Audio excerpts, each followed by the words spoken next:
Nalo gazeti Mwananchi lenye habari iliyopewa kipaumbele ni utekelezaji amri ya mahakama. Chadema njia panda, waanza utekelezaji bila kujua mawanda ya amri yenyewe, huku wadau wakiona ugumu katika utekelezaji.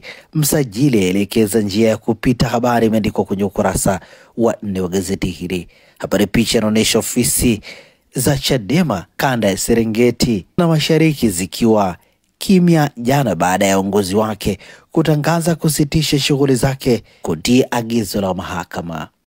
Gazeti limeandika matakwa ya Watanzania bajeti mpya. Macho na masikio ya Tanzania yapo jijini Dodoma na Zanzibar ambako bajeti ya serikali zinasomwa leo. Hata hivyo, wakati Mwigulu Nchemba, Dr. Saada Mkuya wakisoma bajeti hizo, Tanzania wameweka matarajio kwenye maeneo kadhaa ambayo wanaamini yakipewa kipaumbele yatajibu kiu yao. Miundombinu, wa Tanzania wanataka miradi yote ya ujenzi wa miundombinu hasa barabara, madaraja ikamilike kwa wakati ili kupunguza makali ya gharama za maisha. Uhaba wa ajira, changamoto ya ajira kwa vijana na wasomi nchini imezidi kutikisa. Matarajio ni mikakati ya ujenzi wa vyuo vya kati, mafunzo ya amali kuongezeka.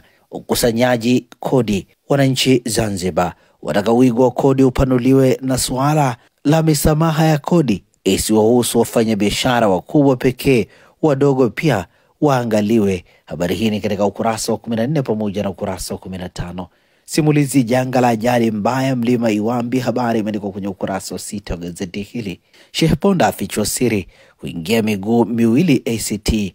Haya ni mahojiano maalum katika ukurasa wa 5. Licha ya kueleza sababu za kuchagua chama hicho, ameweka wazi uhusiano wa dini siasa, jinsi viongozi wa kidini wanavyoshiriki kwenye siasa tangu wakati wa kupigania uhuru. Undani wa taarifa hii katika ukurasa wa 5, na hivi ndivyo ambavyo limeandika gazeti Mwananchi katika ukurasa wake mbele.